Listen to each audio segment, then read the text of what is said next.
"Why aren't you afraid, human?" she asked, her voice soft, almost curious. Like wind brushing against glass. Her question hung in the air between them, shimmering with something dangerous. He smiled. And that, more than anything, was what unsettled her. She was not used to mortals smiling in her presence. The forest was silent, except for the hum of her magic and the whisper of dying leaves. The trees leaned in as though they too wanted to hear his answer. He stood beneath the dying light, his face shadowed by dusk. His boots were muddy, his coat torn, his heartbeat steady. The scent of iron and rain clung to him. "Afraid?" he said finally. "Why would I be afraid of you?" She tilted her head, her hair, a halo of silver strands woven from moonlight, falling over one shoulder. "Because you know what I am," he nodded. "A witch," her mouth curved. "That's a generous word for it. The villagers have others. I've heard them," he admitted. "Monster, shade, soul eater. I didn't believe them." "You should have." They stood in the clearing where she had burned a man once. Not out of cruelty, but necessity, or so she had told herself. It had been years ago, though the charred circle of earth never healed. The forest avoided it like a wound that refused to close, yet here he was standing inside it as if he didn't care what it meant. "Who sent you?" she asked. "No one." She smiled again, this time sharper. "Men like you don't come here without reason. Tell me, are you a hunter? A priest? A fool with a death wish?" He hesitated, and for a moment she thought she saw something flicker behind his eyes. Grief, maybe, or defiance. "None of those," he said quietly. "I'm just someone who's tired of being afraid." His name was Elias, though she didn't know that yet. To her, he was just the man in the clearing. She had watched him from the moment he entered her woods. Every step he took, the trees whispered his name to her like a prayer or a warning. He had crossed the river without asking permission.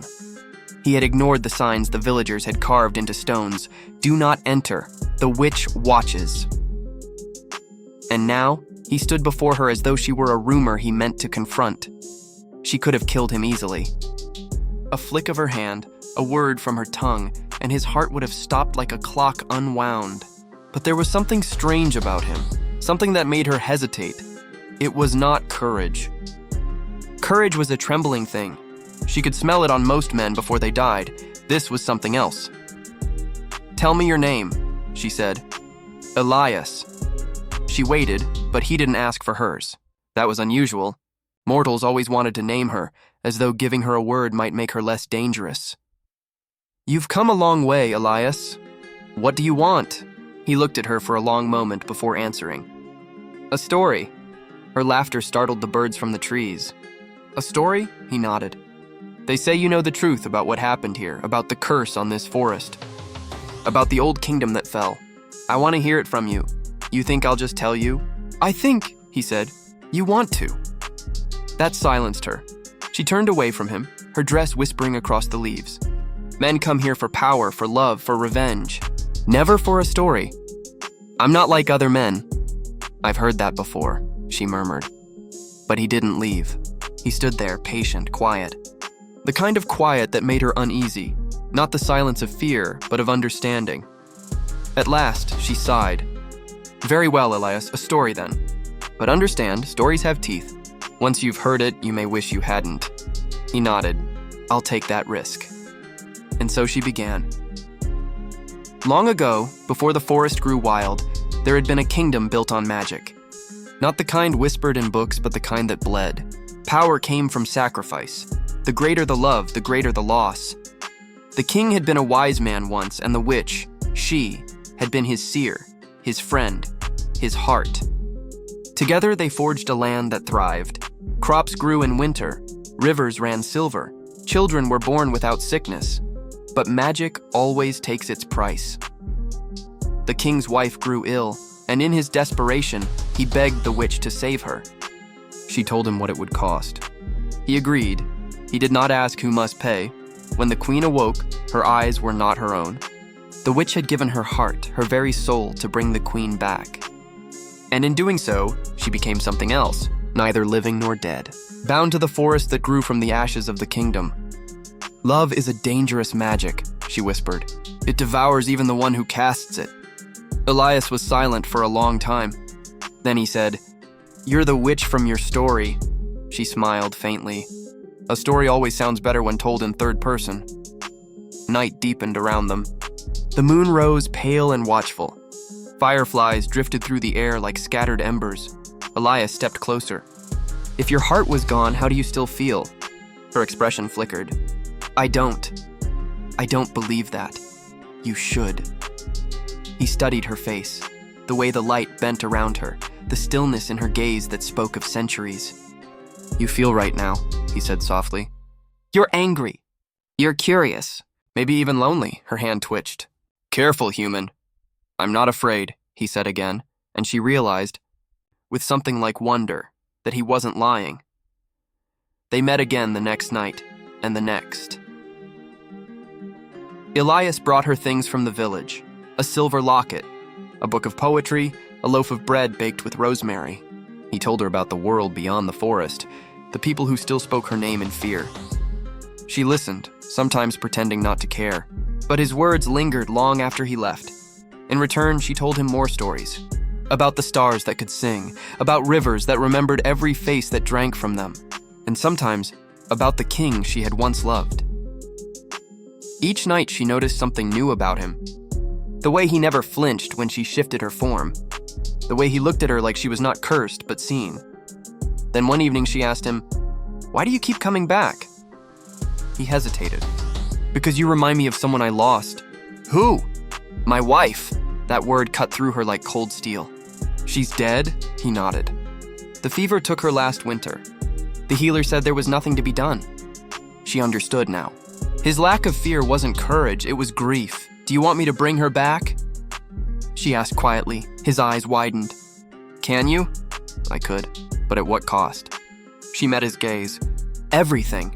He didn't speak for a long time. Then he said, "Would it hurt her?" "Yes, and you?" "I've already heard enough." He exhaled, slow and steady. "Then no, let her rest." That surprised her more than any spell could have. "Most men would beg me to do it." "I'm not most men," he said again, and she believed him. Winter crept into the forest like a secret. Snow silenced the world. The trees grew heavy with ice. Elias still came. Sometimes he brought nothing but his company. Sometimes he asked her questions that made her ache. "Do you ever wish you could start again?" "Start what?" "Living." "I'm not alive," she reminded him. "Then maybe it's time to change that." He reached for her hand. His skin was warm against hers, unbearably human. She almost pulled away, but didn't. And for the first time in centuries, she felt the faintest flutter in her chest. Something she'd forgotten. The echo of a heartbeat. But magic is never merciful. The villagers noticed his absence.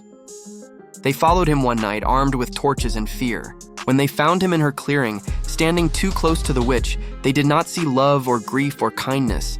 They saw corruption. They saw blasphemy. They saw her. The first arrow struck her shoulder. She didn't flinch. The second, her chest. Elias shouted, lunging toward her, but she threw out a hand, freezing the world in place.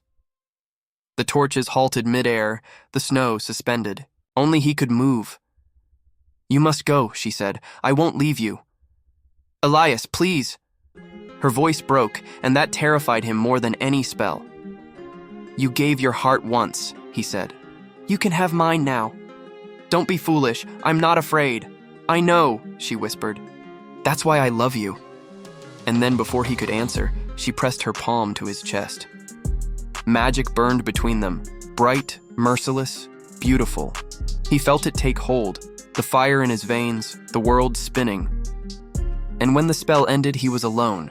The witch was gone. The snow fell again. The villagers never found her body. They said the witch finally met her end, that the forest was free. But the next spring, something strange happened. Where her clearing had been, a new tree grew, tall and silver, its leaves shimmering like moonlight. Beneath it sat a man who came every night, whispering to the wind as though someone were listening. And sometimes, when the wind was just right, it whispered back. Years later, a child would ask her grandmother about the silver tree. "Who planted it?" the girl would ask. "No one," the old woman would say. "It grew from love that refused to die." "Is it true that a witch lives there?" The grandmother would smile, eyes distant. "Not a witch, my dear. Just a woman who wasn't afraid to love a man who wasn't afraid of her. And if you listen closely, On nights when the moon is high, you can still hear her voice in the leaves. Soft, curious, eternal. Why aren't you afraid, human? And his answer, carried by the wind. Because love is the only magic worth fearing.